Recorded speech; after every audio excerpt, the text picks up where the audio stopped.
Hello everyone मु जाजनिका ओडिया गुरु channel को आपन को स्वागत करूची। हमें विभिन्न लेटर अनुଯାयी फ्रेजाल भर पढ़िबा स्टार्ट करथिले एवं बी लेटर रु हमें आरंभ करथिले। पूर्व क्लास रे हमें बी लेटर रो ब्रेक विषय रे पढ़िले।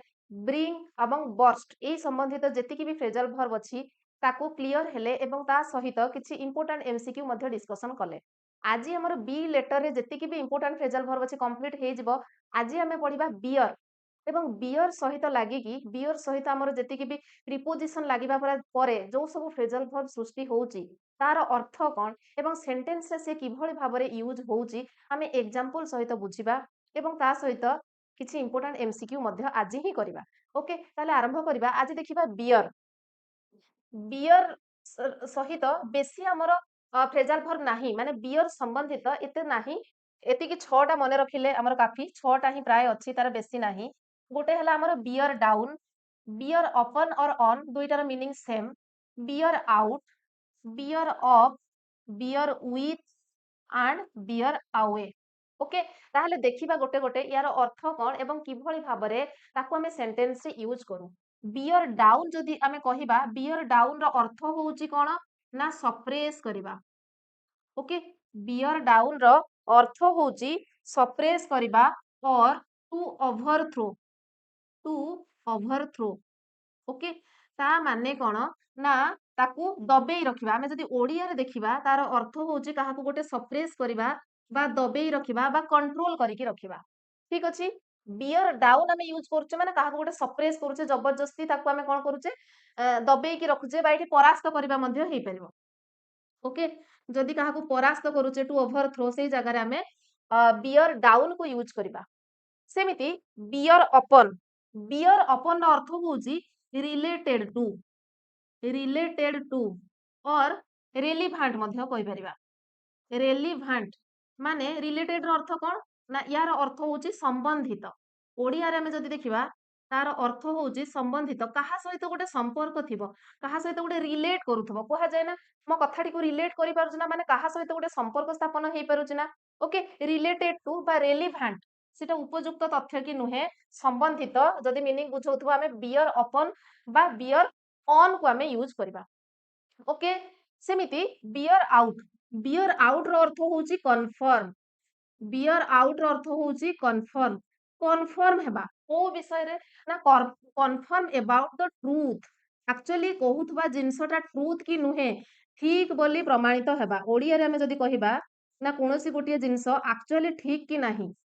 ओके सेई जगह रे हमें यूज करिबा कोन ना बियर आउट बोले ओके ठीक बोली प्रमाणित हेबा सेई केस रे कन्फर्म द ट्रूथ सेई केस रे बियर आउट को हमें यूज करू। ओके सेमिति आउ गोटे हमर देखिबा बियर अप माने जदि इंग्लिश रे कहिबा withstand the stress. Okay withstand the stress ता माने कोन ताहले स्ट्रेस को नै कि आमे चलिबा। स्ट्रेस माने एठी आमे जदि मानसिक चाप रे रहुचे ओके आमे जदि मानसिक चाप रे रहुचे ता परे भी आमे निजको कंट्रोल करिबा बा ओडिया रे ताको कहै जे आमे टिकी रहिबा माने जेतिकी असुविधा आसुची असुविधार सम्मुखीन करिबा। ओके बाधा विघ्न को सम्मुखीन करी आमे आगो को बढ़िबा सम्मुखीन करिबा एई क्षेत्र रे मध्य आमे यूज करिबा कोन ना बियर अप। बुझिएला प्रथमे आमे देखिले बियर डाउन जहार अर्थ होउची सप्रेस करिबा दमन करिबा बा कंट्रोल करिबा दबेई रखिबा परास्त हेबा एई भଳି। सेमिति बियर अपन बा ऑन होउची रिलेटेड बा रिलीभांट माने संबंधित बा सेई संपर्कित। ओके संबंधित बा संपर्कित मध्य होबो संपर्कित। ओके सेमिति आमे जदि देखिबा बियर आउट कोन देखिले कन्फर्म द ट्रूथ ताहले ठीक को जिंसटा कन्फर्म हेबा एक्चुअली एटा ठीक की भूल कन्फर्म। ओके सेमिति बियर अप माने होउची विथस्टैंड द स्ट्रेस आमे स्ट्रेस को नै कि आगो को बढ़िबा अर्थात स्ट्रेस को सही जिबा। ओके टिकी रहिबा सम्मुखीन हेबा बा एठी सही जिबा मध्य हबो कोन माने आमे स्ट्रेस को सहीबा। ओके सहीबा मध्य हबो ठीक अछि। नेक्स्ट देखिबा विथ हमर नेक्स्ट आसुची बियर विथ माने होउची टॉलरेट। बियर विथ होउची टॉलरेट टॉलरेट करबा कहंती ना मु ताको टॉलरेट ए पर्यंत ताको टॉलरेट करूची। टॉलरेट रो अर्थ कोन ना ताको बर्दाश्त करबा। टॉलरेट रो अर्थ होउची बर्दाश्त करबा।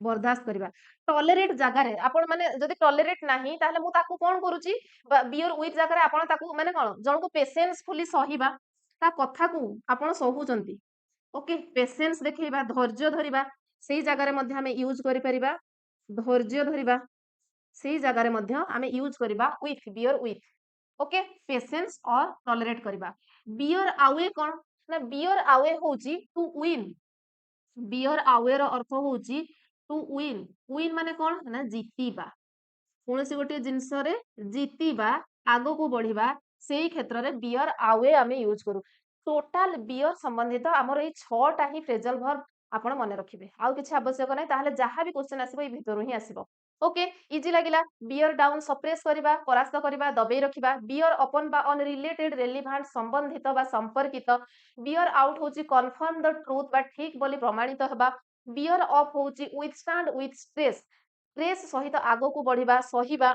ओके सेमिति बियर विथ होची धैर्य बा बर्दाश्त करिबा टॉलरेट करिबा बा पेशेंसफुली जिंसटी को काबू को आनिबा सेमिति बियर अवे माने होची टू विन बा जीतिबा एई भितरु आपन को जदि मु कहिबी जेते बेल को आपन क्वेश्चन करिवे टिके ध्यान देबे एई दीटा case bear with and bear of बेले बेले सेंटेंस रे आमे माने कंफ्यूज हो एबे एवं जानि पारु नाही जे डिफरेंस कोन ए टॉलरेट करिबा बा बर्दाश्त करिबा धैर्यर सहित धैर्यटी पेशेंस मध्य रहूची एठी मध्य रहूची कोन ना स्ट्रेस रो सम्मुखीन हेबा टिकी रहिबा माने तो सेई धैर्य टिकी रहिबा लास्ट पर्यंत माने कोन हमें धैर्यर सहित माने सेटा को अपेक्षा करिबा बा से कामटी को हमें सही जिबा सेई टाइप रो होची दीटा तेनु टिके सिमिलर रहूची किंतु क्वेश्चन कले बहुत सारा प्रैक्टिस कले हमें डिफरेंस टा जानि परिबा ओके ताहले जिबा हमें स्लाइड को जिबा वर्तमान ओके स्लाइड को जिबा देखंतु प्रथम स्लाइड कोन कहिची ना बियर डाउन रो अर्थ कोन देखंतु जोडा मु कहिली सप्रेस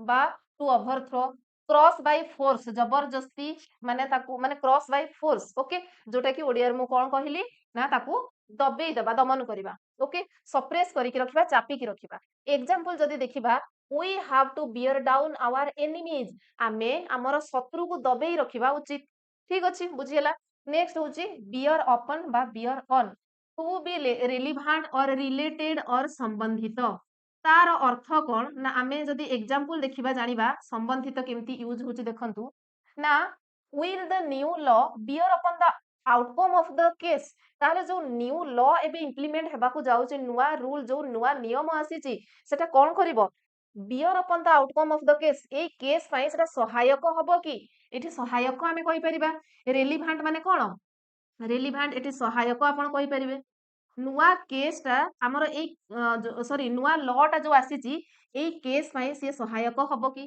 किबा ए नुआ केस को खाप खोइला भया ता रिलेटेड कि से संबंधित कि ओके सेमिति आमे जदी देखिबा आ गोटे तार example the policy is bear on the problems जहाँ भी सब पॉलिसीज अच्छी से पॉलिसी गुडा कहा संबंधित कहा संपर्कित ना सब प्रॉब्लम्स को रिलेट करिके प्रॉब्लम रो सब संबंधित होची कोन पॉलिसीज गुडाक 3 नंबर रे हमें देखिबा बियर आउट माने टू कन्फर्म द ट्रुथ और कन्फर्म माने ठीक बोली प्रमाणित हेबा ठीक बोली भाबिबा ओके ताहले कन्फर्म हेबा ए केस रे देखंतु आमे एग्जांपल जदी देखिबा this document will beer out your claim ताहले ए डॉक्यूमेंट ता कोन करिवो तमे जहा क्लेम करिचो तमे जहा दाबी करिचो ताकू ये कोन करिवो बियर आउट करिवो बा कन्फर्म हबो ओके ताहले जदी किए काहा कोटा एलिगेशन लगौची क्लेम करूची जे ये दोषी बोली एवं गोटे डॉक्यूमेंट देखिले जे एक्चुअली रे सी दोषी कि नुहे प्रमाणित होउची मा ठीक बोली हमें प्रमाण पाइले ओके ताहले देखिले एटे तीनोटी केस तापर देखिबा बियर ऑफ रो अर्थ होउची टू विथस्टैंड स्ट्रेस और डिफिकल्टी टू सपोर्ट काहा को सपोर्ट करिबा एवं कष्ट सही कि स्ट्रेस सही कि एटे मेन होउची सहीबा जे कोनोसी गोटे जिंस को सही जिबा ओके डिफिकल्टी को सहीबा तार सम्मुखीन हेबा everyone has to bear up some difficulties जेते भी असुविधा आसु जेते भी प्रॉब्लम आसु ताको बियर अप करबा उचित समस्त ताको सम्मुखीन हेबा उचित ओके असुविधार सम्मुखीन हेबा उचित सम्मुखीन हेबा सेमिति नेक्स्ट देखिबा बियर विथ माने to tolerate with someone be patience or support ताहले आमे काहा को गोटिए टॉलरेट करिबा ता माने कोन ना आमे जदी देखिबा ମାନେ ଆମେ ଯୋଉଟା ତାର ଆପ୍ରୋପ୍ରିଏଟ ୱାର୍ଡ ଆମର ଯୋଉ ଦେଖିଥିଲେ କାହାକୁ ଗୋଟେ ବରଦାସ୍ତ କରିବା। ତାକୁ ମୁଁ ସହୁଛି ବା ତାକୁ ମୁଁ ବରଦାସ୍ତ କରୁଛି। ଓକେ, ଟଲରେଟ୍ କରିବା ବା ପେସେନ୍ସଫୁଲି ଗୋଟେ ଧୈର୍ଯ୍ୟର ସହିତ କାହାକୁ ଗୋଟେ ଜିନିଷକୁ ଅପେକ୍ଷା କରିବା। ଓକେ, ଧୈର୍ଯ୍ୟର ସହ ଅପେକ୍ଷା କରିବା ବା କାହାକୁ ଗୋଟେ ସପୋର୍ଟ କରିବା, କାହାକୁ ଗୋଟେ ସହଯୋଗ କରିବା। ସହଯୋଗ କରିବା ବା ସପୋର୍ଟ କରିବା। ଓକେ, ଏଇ ସବୁ କେସରେ ଆମେ ବିୟର ୱିଥ୍ ୟୁଜ୍ କରୁ। ଏକ୍ସାମ୍ପଲ ଦେଖିବା, I know this is frustrating. ମୁଁ ଜାଣୁଛି ଯେ ଏଟା ଗୋଟେ ଫ୍ରଷ୍ଟ୍ରେଟିଂ କାମ, କିନ୍ତୁ please bear with it a little little longer. ତମେ ଆଉ ଟିକେ ତାକୁ ସହିଯାଅ, ତମେ ଆଉ ଟିକେ ତାକୁ ବରଦାସ୍ତ କରିନିଅ। ଓକେ, ଆଉ ଟିକେ ତମେ ବରଦାସ୍ତ କରିଯାଅ ବା ତମେ ଟିକେ ପେସେନ୍ସଫୁଲି ତାକୁ ଅପେକ୍ଷା କର। ଲାଷ୍ଟ ଆମର ହଉଛି ବିୟର ଆୱେ, ଯାହାର ଅର୍ଥ ହଉଛି ଟୁ ୱିନ୍। ୱିନ୍ ବା ଜିତିବା। ଓକେ, କାହା ମନ ଜିତିବା, କୌଣସି କମ୍ପିଟିସନରେ ଜିତିବା, ଜିତିବା। ଏକ୍ସାମ୍ପଲ ହଉଛି the students bore away many prizes. ତାହେଲେ ଏଠି ବହୁତ ସାରା ପ୍ରାଇଜ କୁ ସେ ଷ୍ଟୁଡେଣ୍ଟ ଜଣକ ଜିତିଲା। ଓକେ, ବୁଝିହେଲା? ଏତିକି ହିଁ ଟୋଟାଲ ବିୟର ରେ ଥିଲା। ବର୍ତ୍ତମାନ ଆମେ କିଛି କ୍ୱେଶ୍ଚନ ପ୍ରାକ୍ଟିସ କରିବା। ବିୟର ରିଲେଟେଡ କିଛି ବି ଏମସିକ୍ୟୁ ଆପଣଙ୍କର ପ୍ରିଭିୟସ ଏକ୍ସାମ ରେ ଆସିନି, କିନ୍ତୁ ବିୟର ହଉଛି ଗୋଟେ ଇମ୍ପୋର୍ଟାଣ୍ଟ ଫ୍ରେଜାଲ ଭର୍ବ, ବିୟର ସମ୍ବନ୍ଧିତ ଯେତିକି ବି ଅଛି ସେଇଥିପାଇଁ ମୁଁ ୟାର କ୍ଲାସ ନେଲି। ନେକ୍ସଟ ଆମେ କଣ କରିବା ନା କଲ୍ ସମ୍ବନ୍ଧିତ ଯେତିକି ଇମ୍ପୋର୍ଟାଣ୍ଟ ଏମସିକ୍ୟୁ ଡିସ୍କସନ କରିବା। ହେଇପାରେ ଆଗାମୀ ଏକ୍ସାମ ରେ ଆପଣଙ୍କର ଆସିପାରେ। ପ୍ରଥମ କ୍ୱେଶ୍ଚନ କଣ କହିଛି? ଫାର୍ଷ୍ଟ କ୍ୱେଶ୍ଚନ କହିଛି ସି ଡ୍ୟାଶ ୱେଲ୍ ଡ୍ୟୁରିଂ ହର ଇଲନେସ୍। ଆମେ ସେଣ୍ଟେନ୍ସ ପଢିକି କଣ ବୁଝୁଛେ? ସି ଡ୍ୟାଶ ୱେଲ୍ ଡ୍ୟୁରିଂ ହର ଇଲନେସ୍, ମାନେ ତାକୁ ଜର ହେଇଛି, ସିଏ ଅସୁସ୍ଥ ଅଛି, ସେଇ ସମୟରେ ସିଏ କଣ କରିବ? ଭଲ ଭାବରେ କଣ କରିବ? ଏଠି ସହିଯିବା ହବ ବା ଧୈର୍ଯ୍ୟର ସହିତ ସେଇ ଜିନିଷଟିକୁ ଓଭରକମ କରିବାକୁ ବୁଝାଏ। ଆମେ ୟା ଭିତରୁ କଣ ଦେଖିଲେ? Bore out, bore up, bore away. Bore away ମାନେ ଏବେ ଏବେ ଦେଖିଲେ ବୋର ଆୱେ ଜିତିବା, ତ ଜିତିବା ତ ହବ ନାହିଁ। ଓକେ, ବୋର ୱିଥ ଆମେ କଣ ଦେଖିଲେ? ୟାର ଅର୍ଥ ହଉଛି ବରଦାସ୍ତ କରିବା। ବୋର ୱିଥ ଆମେ ଦେଖିଲେ ବରଦାସ୍ତ କରିବା। ଏଠି ଆକ୍ଚୁଆଲି କହିଛି କଣ? ମୁଁ କହିଥିଲି ନା, ହଁ, ବୋର ଆଉଟ ଆଉ ବୋର ଅପ୍। ବୋର ଆଉଟ କଣ ଥିଲା ନା, ବୋର ଆଉଟ ମାନେ ଠିକ ବୋଲି ପ୍ରମାଣିତ ହେବା ଏବଂ ଅଫ୍ ହଉଛି ଷ୍ଟ୍ରେସ୍ ବା ଡିଫିକଲ୍ଟିକୁ ସହିଯିବା। ଓକେ, ଷ୍ଟ୍ରେସ୍ ବା ଡିଫିକଲ୍ଟି ଯଦି ଅଛି ତାକୁ ସହିଯିବା। ତାହେଲେ ଏଠି ସେ କଣ କହିଛି? ସି ଡ୍ୟାଶ ୱେଲ୍ ଡ୍ୟୁରିଂ ହର ଇଲନେସ୍। ତାହେଲେ ଏଇ ଜାଗାରେ ଆମର ଠିକ ଆନ୍ସର ହବ ଏଇ ଯୋଉ ୟାକୁ ସହିଯିବା। ଏଇଟା ଆମେ କଣ ଦେଖିଲେ? ସହିବା। ତାହେଲେ ତାକୁ ଯଦି ଜର ହେଇଛି ତାହେଲେ ସେଇ କଷ୍ଟ ସମୟଟା ତାକୁ ସହିବାକୁ ପଡିବ। ବିୟର ଅଫ୍ ଅପସନ ବି ହେଇଯିବ ରାଇଟ ଆନ୍ସର। ନେକ୍ସଟ ଦେଖିବା କ୍ୱେଶ୍ଚନ ନମ୍ବର 2 କଣ କହିଛି ନା ଦ ସେୟାର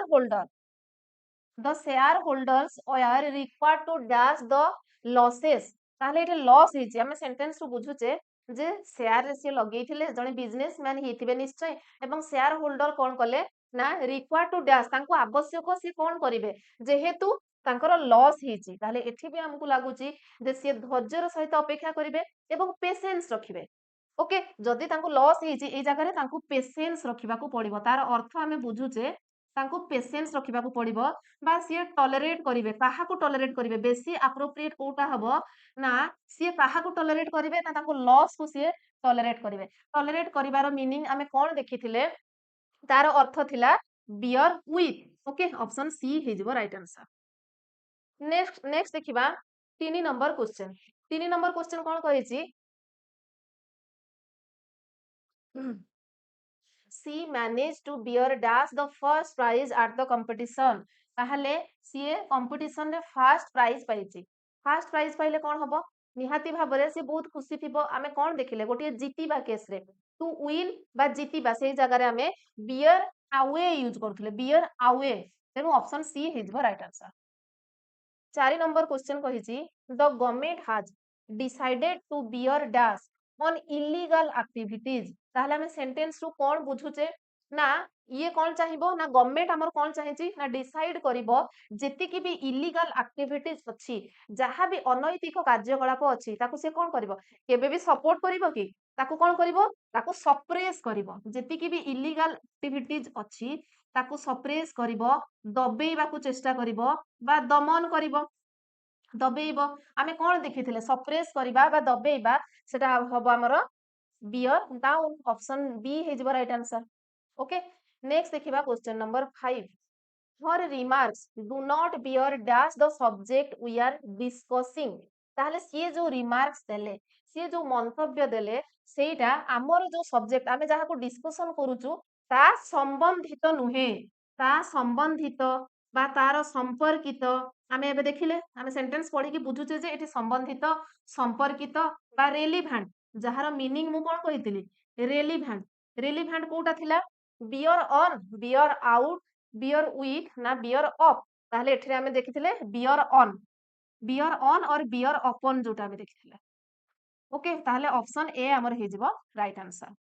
ଏବେ ଦେଖିବା क्वेश्चन नंबर 6 कौन कहिछि ना the evidence does not bear dash the accusation. ताहले जो एविडेंस हमर अछि, एविडेंस रो अर्थ कोन माने जहां भी प्रमाण हमर अछि, जहां भी प्रमाण अछि does not bear the dash of accusation. Accusation रो अर्थ होछि हमर दोष, जहां को दोष बा दोषी, दोष जिए करिछि ताकू ए एविडेंस ता डज नॉट डैश कौन बुझुचे आमे एविडेंस ता कौन करि परिबनी ना ताकू आउट। अच्छा बियर आउट माने आमे कौन पढिथिले बियर आउट माने थिला हमर confirm the truth. Beer out माने आमे देखिथिले कन्फर्म द ट्रुथ अर्थात सत बोली प्रमाणित हेबा। ताहेले जहां भी एविडेंस अछि, जहां भी प्रमाण अछि, आमे जदि जणको आलिगेशन लगेइचे जे सिए दोषी, ओके ताकू जदि दोषी बोली कुहा होउची ताहेले जहां एविडेंस तार अछि ता एग्नेस्ट जहां भी प्रमाण अछि सेटा ताकू कन्फर्म सी ठीक बोली प्रमाणित होउची कि नाही। ओके सेई जगह रे बियर आउट यूज करबा। नेक्स्ट होचे 7 number question please bear dash me which I finish dash report. Please bear dash me which I finish this report. ताहले मु रिपोर्ट को फिनिश करबा को चाहूची। कोन तार अर्थ मु रिपोर्ट को फिनिश करबा को चाहूची ताहले तमे मते कोन करो ना बियर डैश। ताहले सपोर्ट करबा आमे गोटे देखिथिले बियर विथ माने कोन थिला ना काहा को गोटे सपोर्ट करबा। ओके आउ बियर विथ रे आमे कोन देखिथिले ना टॉलरेट करबा बा सपोर्ट करबा आ गोटे टॉलरेट करबा। एई जगह रे हमर टॉलरेट करबा यूज हबो नाही, जेहेतु गोटे रो मीनिंग डिफरेंट डिफरेंट रहउची। एई जगह रे आमे सपोर्ट करबा को व्यवहार करबा। काहा को गोटे पेशेंस फुली ताकू हमर तीनटा थिला सपोर्ट करबा, टॉलरेट करबा बा पेशेंस रखिबा बा पेशेंस रखिबा। किंतु एई जगह रे हमर सपोर्ट ता बेसी एप्रोप्रिएट होची। से जोटा भी हो तार मीनिंग जदियो तीनटा किंतु बियर विथ ही यूज हबो। बियर विथ माने सपोर्ट भी करबा, टॉलरेट भी करबा, पेशेंस भी रखिबा।